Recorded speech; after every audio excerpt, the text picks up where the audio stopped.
نحمده ونصلي على رسوله الكريم بسم الله الرحمن الرحيم.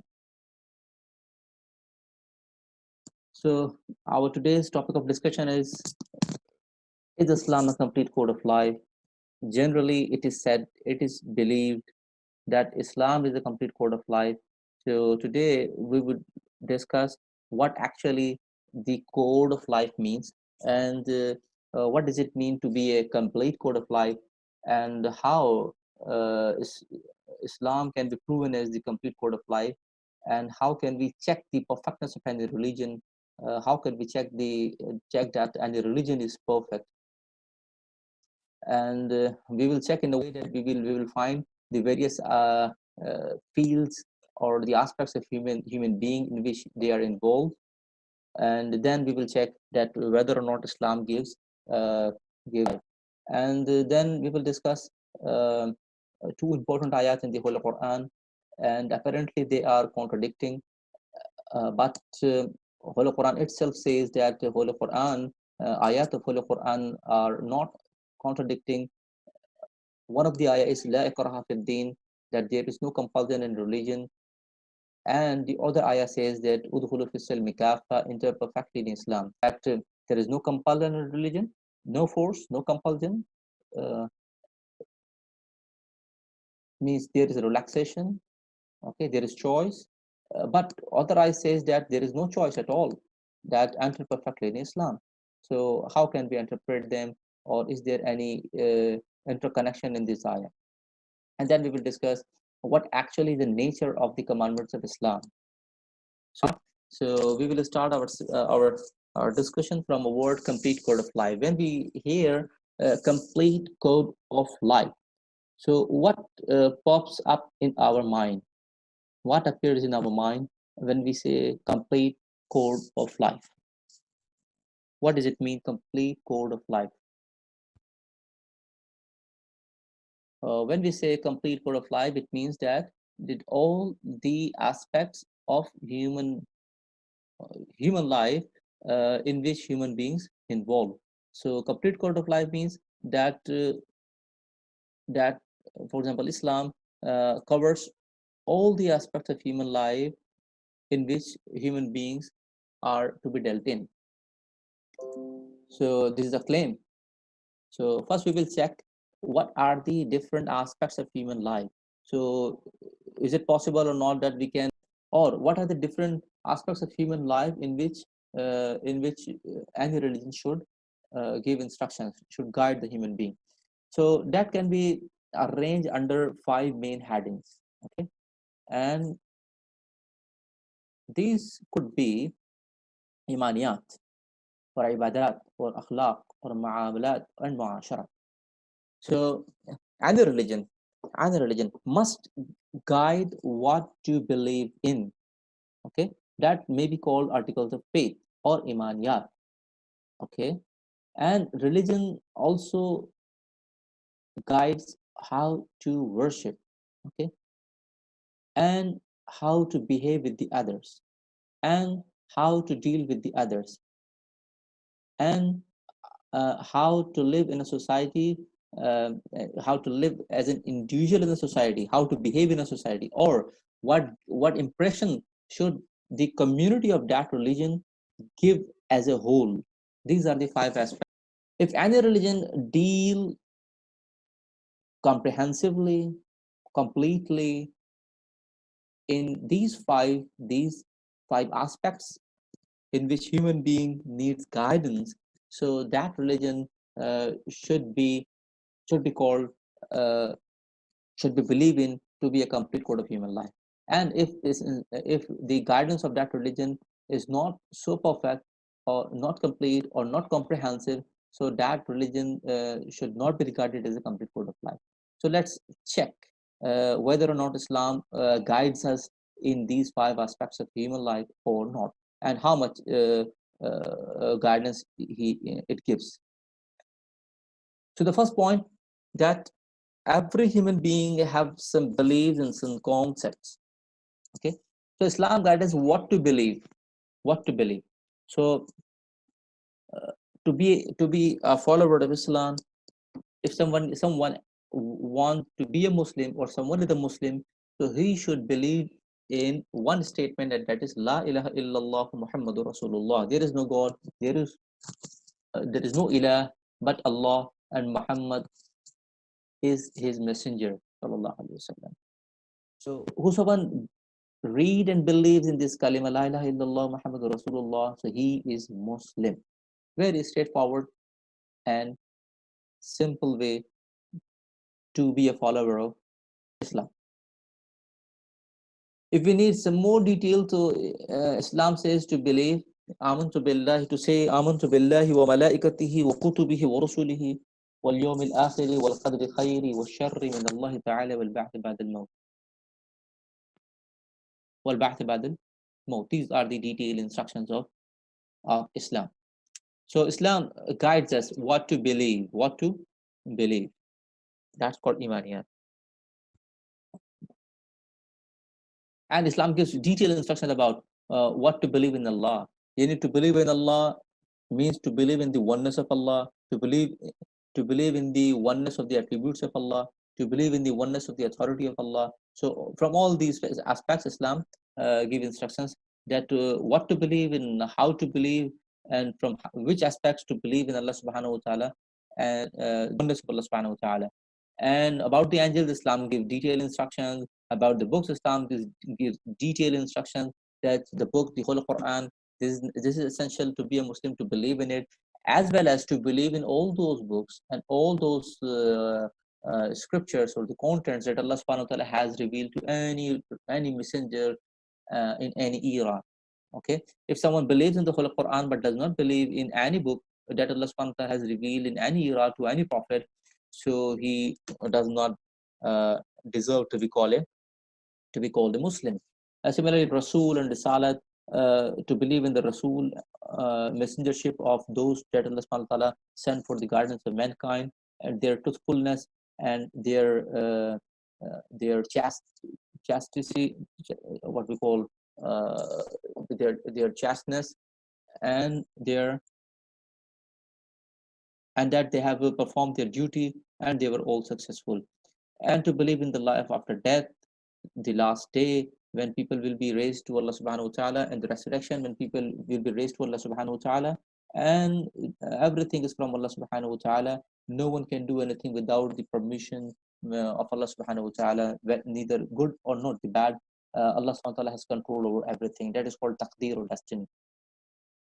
Islam gives instructions in ibadat, modes of worship. There are different modes of worship. Some are structured and some are not structured.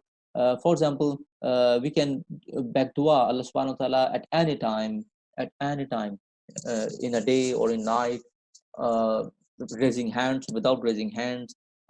We can move our tongue, or without moving our tongue and lips. We can just beg dua from the heart. So this is ibadah. But there are some structured ibadah that are performed in a specific format during a specific time, or they have some structures about. For example, Salah.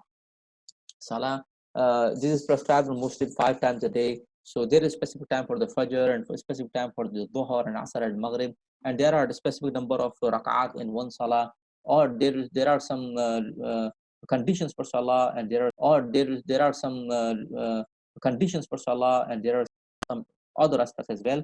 So then Salah can be believed that the Salah has been performed. And for the Zakah, there is a specific amount that to be preserved by any Muslim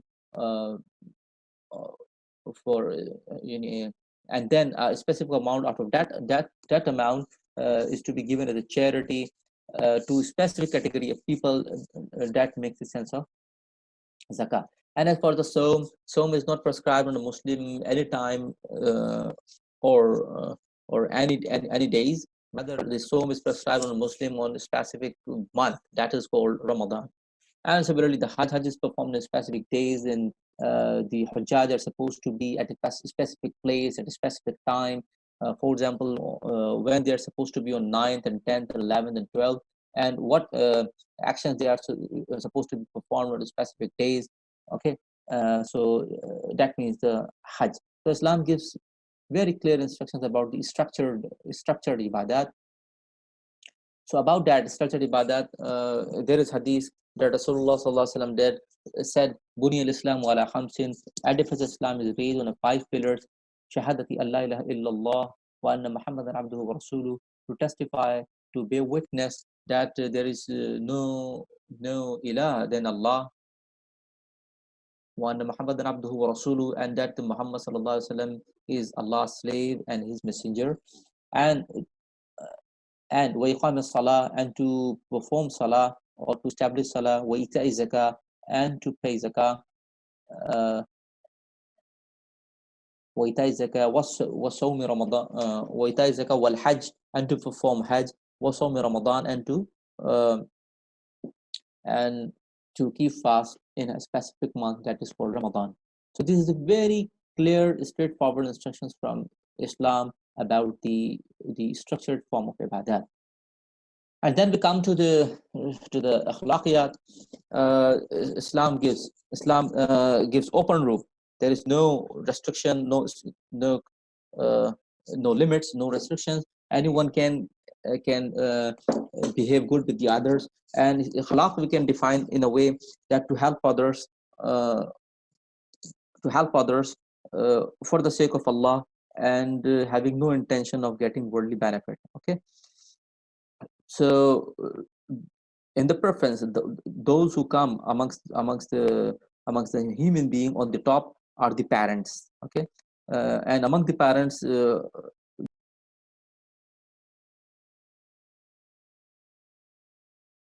the mother, with the father, elders, with the teachers, and then we should have a good etiquette, good manners with the wife and the children, relatives, non-relatives. Even Muslims are supposed to behave good with the non-Muslims. Rather, even Muslims are supposed to behave with the with the with the non-human. Okay, Muslims are not allowed to harm even the non-human. Okay. So on the top are the parents. Allah subhanahu wa ta'ala says in the Holy Quran, وَقَضَى رَبُّكَ أَلَّا تَعْبُدُوا إِلَّا إِيَّهُ وَبِالْوَالِدَيْنِ إِحْسَانًا. Allah subhanahu wa ta'ala has this is this would not be tolerated to ascribe partner with Allah subhanahu wa ta'ala, and this would not be tolerated to worship other than Allah. And وَبِالْوَالِدَيْنِ إِحْسَانًا, and the people will do the ihsan with their parents. Okay. Rasulullah sallallahu alaihi wasallam has instructed one of the companions that he said that asked about him that who is he? He said he's my father. So Rasulullah sallallahu alaihi wasallam instructed that you should not walk in front of your father, even you walk behind him. Okay. Similarly, to one of the companions, Rasulullah sallallahu alaihi wasallam said that your wealth is your father's wealth. Okay. And Rasulullah sallallahu alaihi wasallam said that is offering nafil ibadat. Okay, someone is offering nafil ibadat, and his parents call, his mother or his father, his parent call the person who is offering salah nafil namaz, and especially at the time when they are in some trouble, so they should leave the salah and listen to them. Okay. And Holy Quran mentions Holy Quran mentions that ولا تنهرهما. Okay. ولا تقل لهما أف. Even don't say uff to them. Okay. Don't say uff to them. Uff is not any word. That's far beyond thing that someone says some word to his parents, any teasing words to their parents. Even you don't say oh uff. Don't show the impression that not good with the instructions of the parents. So, and Holy Quran says that you should lower your shoulders. This is not allowed in Islam to bow down the neck, bow down the head, but you should lower your shoulders. You should have a soft shoulders. Okay. For the parents. Okay. It means, in other words, we should keep our voice low. Okay. Should not give an impression of proudness and other things. So we should be humble before our parents, and whatever they say, we try our level best to follow their instructions. Similarly, Rasulullah said that the best is the one who is best with their wives. Okay. Similarly, the parents and neighbors. Rasulullah said that similarly Islam does not allow to harm animals. Okay, it is mentioned in hadith that there was a lady who had kept a cat in his house. She was going out. She locked the door and didn't allow cat to go out to eat whatever she liked. She could have by struggle, and she came back, and the cat died due to starvation. So, on account of this act, Allah Subhanahu wa Taala decided to throw this lady to hellfire. On the other side, Rasulullah Sallallahu Alaihi Wasallam has told a story of a lady. She was not very chaste, not very pious. So she noted one of the dogs thirsty, uh, licking the tongue on the sand. So she noticed that, and she had a she was pretty with it with the dog, and she didn't have any sources to offer water to the dog. So she got an idea. She took her what we call sheet the chadar and torn it into pieces and tied them up, make her chadar sort of a rope, and then tied that rope with her leather socks, and took the water from the well and offered to the dog. On that account, on that service, Allah Subhanahu wa Taala forgave the sins of that lady and allowed her to enter paradise. So ethics. Ethics means to help others only for the sake of Allah and having no intention of worldly benefit. If there is intention of worldly benefit, so this is no more ethic in the eyes of Allah Subhanahu wa Taala. Okay, so Sahaba radiallahu anhum ajma'in was so careful about that they didn't accept anything whenever they used to help others. It is mentioned in the Holy Quran, وَيُؤْثِرُونَ عَلَى أَنفُسِهِمْ وَلَوْ كَانَ بِهِمْ خَصَاصَةٌ.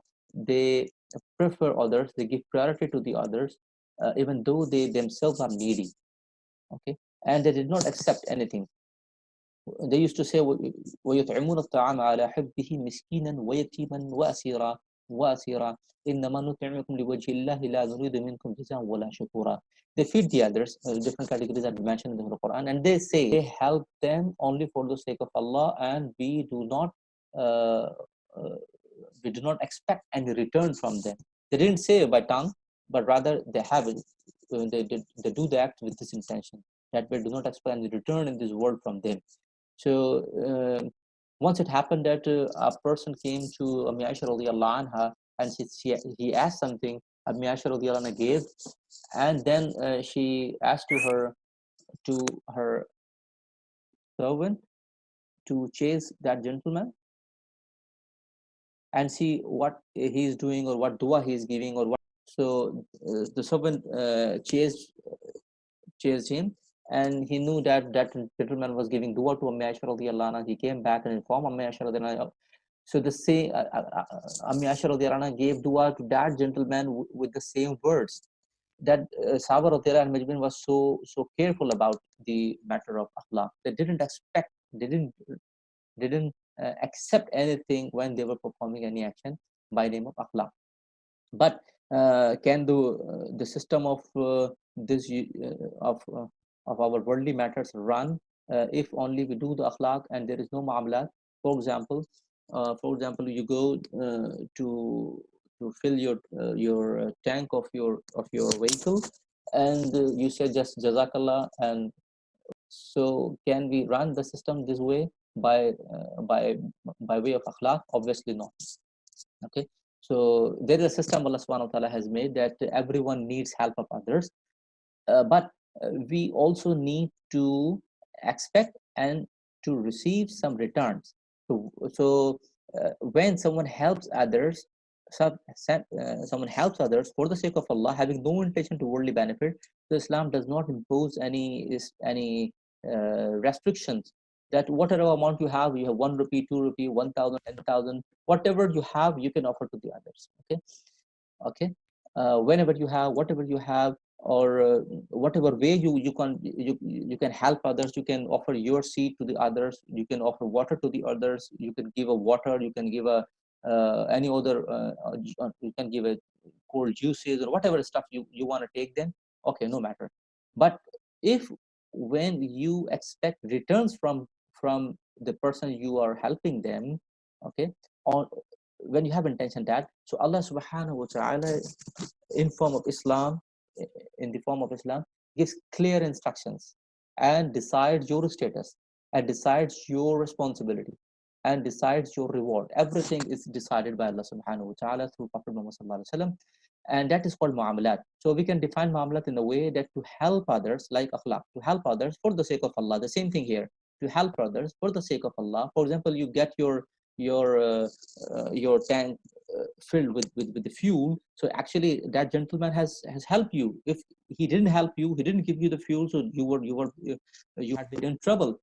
So similarly, if you give something money to him, so you help him. If you didn't give money to him, so he could not run his matter of life. So everyone helps in this system. People help one another in akhlaq, to help other for the sake of Allah, in muamalat to help other for the sake of Allah. But in akhlaq you do not expect any return in this world, but in muamalat we expect some returns in this world. If we expect some return, okay, um, secondarily, primarily to please Allah, and secondarily to expect some returns from those we are helping them. So this is called muamalat. So muamalat are allowed in Islam.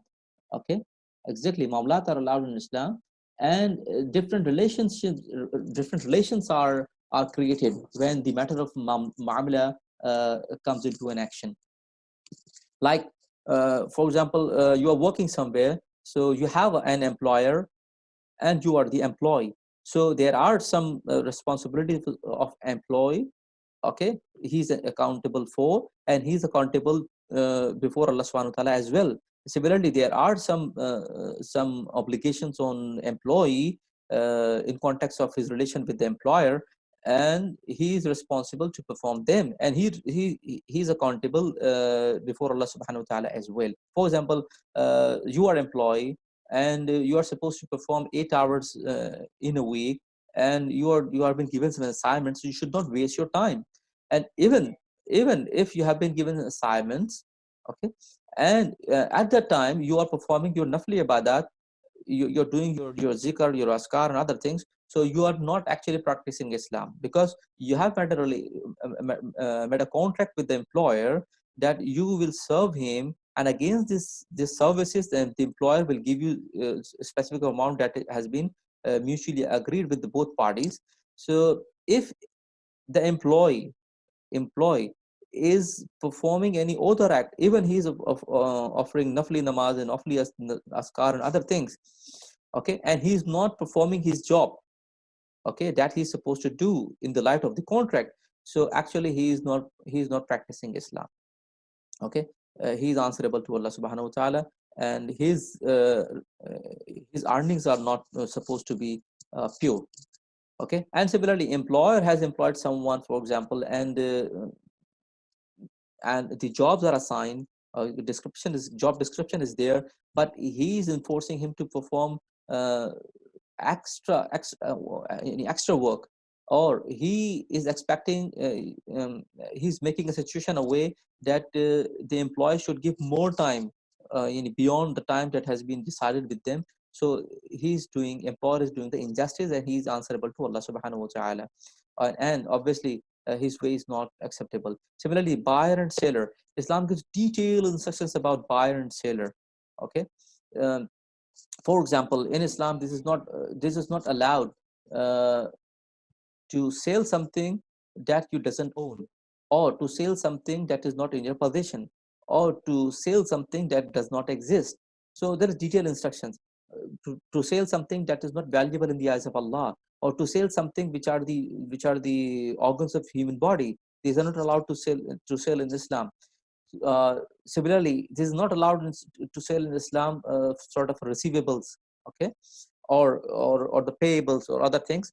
In other words, the debts are not allowed in Islam to be sold out other than the part. So there are many instructions in context of buyer and seller relation. There are many instructions about joint ownership. Okay, if more if two person or more are the owner of one property, uh, one object, like for example a car, or for example laptop, or for example any property. So they have a relation of partnership. So Islam gives instructions to them how they become the partner. Okay, and if there is some profit in form of dividend, for example, in form of profit, in form of what we call rents, or in form of capital gain, so how they would distribute their profits, so Islam gives the instructions. Okay, Islam does not let them do by their own whatever they decide themselves. Okay, similarly, if there is a partnership in a business, is a joint enterprise, so there are instructions of Islam. If there is a contract of ijara, for example, such as this ijara, employer and employer, or there can be other type of ijara, so Islam gives detailed instruction about that to the lessor and to the lessee. So leave the contracting parties who have intention to get returns, get worldly benefit from their from the party they are helping to them. Rather, Islam gives clear instructions about their status, about their responsibility, about their obligations, and what rights they have to the others, and what responsibilities they have.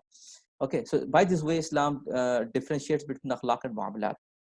And as I told you, that Islam is distinguished from other religion. Islam gives a detailed instructions about in the matter of muamalat. If you look at the other religions of the world, whatever religion of the world, I think we cannot find so comprehensive and so robust system of muamalat as Islam has given us. So, and the fifth point is the mu'ashara. As for the ma'ashara is actually from the word ashara. Ashara means 10. In Arabic, we say ashara. Ashara means 10. So ma'ashara means a group of people. When Muslims perform something as a group of people, or when the impression goes to others as a Muslim, as a society, okay. So these actions can be called as the muasharat of Muslims. Okay, so the Mashrat of Islam is different than the Mashrat of the others. Okay, Islam always, Prophet Muhammad Sallallahu Alaihi Wasallam tries his level best that he makes Islam different than the Mashra of the other religion. Today, unfortunately, we are struggling, we are striving to make us what we call uh, to remove the difference between the Islam with the other religion to become the same, but the way and the effort of Rasulullah was quite different. Rasulullah has given impression of Islam always given the impression of Islam as a different identity, different religion. Okay, it should not resemble with the others. Let me give you some examples. For example, Rasulullah sallallahu alaihi wasallam perform sajda, don't perform the salah at the time when the sun worshippers perform their ibadat. So the sun worshippers, they perform their ibadat at three times: when the sun rises, and the sun is on the climax, on the peak, and the time when sun sets. So since if Muslim also perform the ibadah like the sun worshippers, so there might be some resemblance. So there might be some resemblance. Rasulullah Sallallahu Alaihi Wasallam said that you not to worship at the time when sun worshippers worship the sun, because at that time it is said that the shaitan came with their two horns and stand under the sun. Okay, giving impression that sun is over their horns, over the head. And when the people worship sun, so the shaitan Satan stand under the sun, and he gets happy. So Rasulullah Sallallahu Alaihi Wasallam said that you don't give an impression, your mashara, your way of worship should be different than the worship of the other. Similarly, another example, when Rasulullah Sallallahu Alaihi Wasallam was in Makkah, he was not allowed to offer salah in congregation. So, but as soon the Rasulullah Sallallahu Alaihi Wasallam migrated along with his companions to the one of the early acts that is performed was the construction of the mosque and the establishment of salah in congregation. So the matter that how to gather the Muslims at the time of salah. So he got opinion of the companions. So some of the companions give the idea that we should beat the drum, or we can blow in the trumpet, or we can light the fire, or some such suggestions came. But we know that these are the different ways that other religious nations or communities have already adopted. So Rasulullah sallallahu alaihi wasallam didn't like that. Rather, he let them think more. So, fortunately, one of the companions, whose name is probably, I'm not sure, probably Abdullah bin Zayd, he was, he had so much concern to find a solution to call the Muslims for Salah. He was in his state, he was reclined, not lying, not sitting position, and he felt that someone came and called some words, that words are actually the words of azan. So he came to Rasulullah sallallahu alaihi wasallam and informed that he heard some word in his while he was reclining, or he was taking rest. So the words were like azan, Allahu Akbar, Allahu Akbar, Allahu Akbar, Allahu Akbar. So Rasulullah sallallahu alaihi wasallam was very happy. And after that, it is said that Abu Bakr came, that he heard these words, and then it is also said that Abu Bakr came, that I heard these words uh, in their dream. So Rasulullah sallallahu alaihi wasallam invited Bilal radiallahu anhu and said to Abdullah bin Zayd that you utter these words in a low voice, and Bilal radiallahu anhu will repeat these words in loud voice. So this way azan was introduced. Okay. So in other words, Rasulullah sallallahu alaihi wasallam didn't like to adopt the way that other people have adopted. So Islam should have different muashara than the others. Okay. Similarly, Rasulullah sallallahu alaihi wasallam noticed that the Jew used to keep fast on 10th of Muharram. He asked why they are keeping fast. They said that we got the freedom from the tyranny of the Pharaoh. We got freedom. They were all drawn, and Allah subhanahu wa ta'ala saved them. And on account of that, we give thanks to Allah subhanahu wa ta'ala by keeping fast. Rasulullah sallallahu alaihi wasallam said that Muslims more deserve to give thanks to Allah subhanahu wa ta'ala, because Musa alayhi salam was also the prophet in Islam. Because as I mentioned earlier, that to believe in all the messengers of Allah, okay, to believe in the Prophet Muhammad sallallahu alaihi wasallam, in his messengership, in his prophethood, and to believe that he is the last and the final messenger. Similarly, to be a Muslim, it is essential to believe all the messengers, those who came before before Prophet Muhammad sallallahu alaihi wasallam. So this is essential to believe in that. So he said that we deserve more to give thanks to Allah subhanahu wa ta'ala by performing Som. So, but Rasulullah sallallahu alaihi wasallam said that the thing is a different thing that has no concern with the with Yes. religion. Okay, those who say yes, if they can help, Yes. how can we say that by dressing someone can be regarded as Muslim and non-Muslim on account of the dressing? Or what dress can be believed to be a Muslim's dress, or what dress that can be think of that this is not Islamic dress? What is the fine line that can differentiate? Sir, by covering ourselves. Very good. So one of the point is that the muashara, okay, Islam is comprehensive. It deals in all aspects: imaniyat, ibadat, akhlaq, muamalat, and muasharat. And some of the things I've already mentioned. And dressing is also a part of muashara. Okay, dressing is a part of muashara, and muashara is a part of Islam. Okay, so by dress we can realize, we can recognize that someone is Muslim or not. Okay, in the eyes of Allah as well. So dress tells us. So Islam is, I told you, Islam is generous. Islam is generous. Islam allows everything except that which are not allowed. Okay, Islam allows everything except that which are not, in general, which are not allowed. Okay, Islam is generous. If everything is allowed, so then what was the exam? What was the why for Allah subhanahu wa ta'ala has constructed the world, and why how the human being are being tested? Obviously, Allah subhanahu wa ta'ala has given a system by name of Islam that whether the human being like or dislike, they should abide by that instructions. So so Islam gives also instructions about the dress, but Islam does not say that that specific dress is only the Islamic dress and other dress are not Islamic. Okay. For example, if someone believes that only the jubba is the Islamic dress, or someone believes that the sort of a qalansua, specific kind of qalansua, or the turban Islamic dress, and others are not. So this is wrong idea. Rather, Islam in general allows all type of dresses, except the few. Islam gives Islam restricts some dresses. Does not allow any dress which unveils the specific human body parts. Okay. Otherwise, other dresses are allowed. So, in other words, we can say that Islam says that the satar should not be exposed.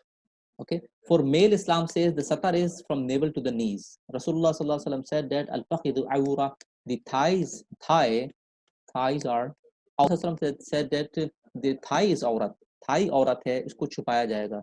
It should be covered. So the satar of male is navel to the knees, and satar for the female is not only thigh, rather the entire body except their face, hands up to the wrist, and the feet up to the ankles. The entire body is satar. For the female, entire body is satar. Okay. For the male, only navel to the knees. Okay. So Islam says if the satar is exposed, for the male, navel to the knees. For example, they are wearing short something.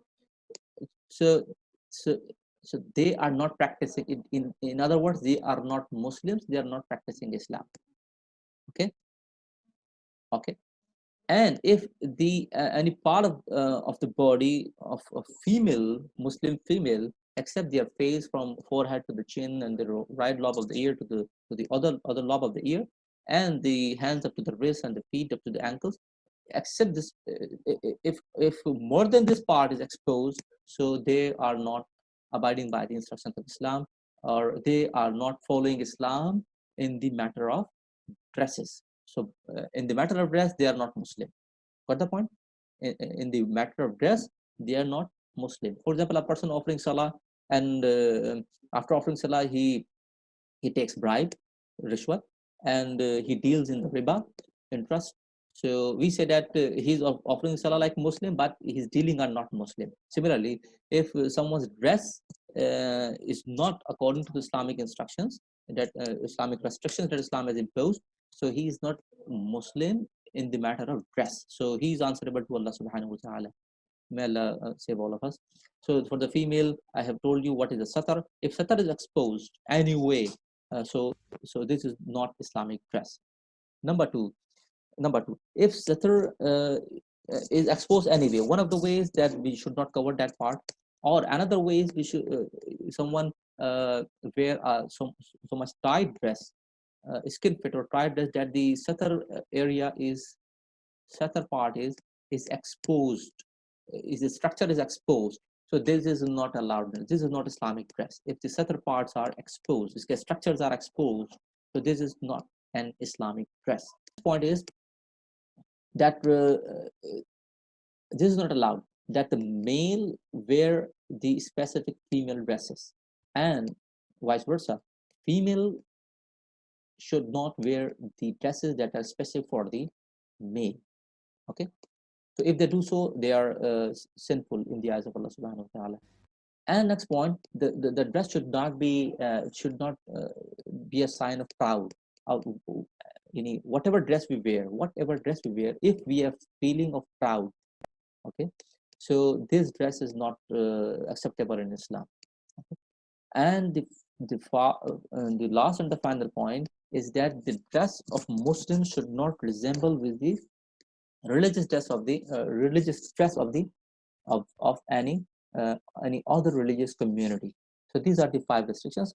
Other than that, we can wear any dress, any type of dress, and there is light instruction to the Muslim, to the another restriction to the male Muslims, that male Muslims should not wear the pure silk. Okay. or the what we call the bright colors that doesn't suit them, like red color like this, so which is makruh. Otherwise, all type of dresses are allowed in Islam. So these are the five. So when the what Muslim, how Muslim dress them up, this tells us what is the ma'ashara of Muslim, how Muslim construct their worshipping place. This tells us how Muslim live, how Muslim eat. This tells us what is the ma'ashara, what are allowed as eatable for the Muslims. This tell us what is the mashara. Okay, so alhamdulillah, you can go to not in Pakistan, in the on the foreign countries, you can find them that for the Muslims especially, they mention them halal. If you travel by air, so you are asked, you can say, I need a halal meal.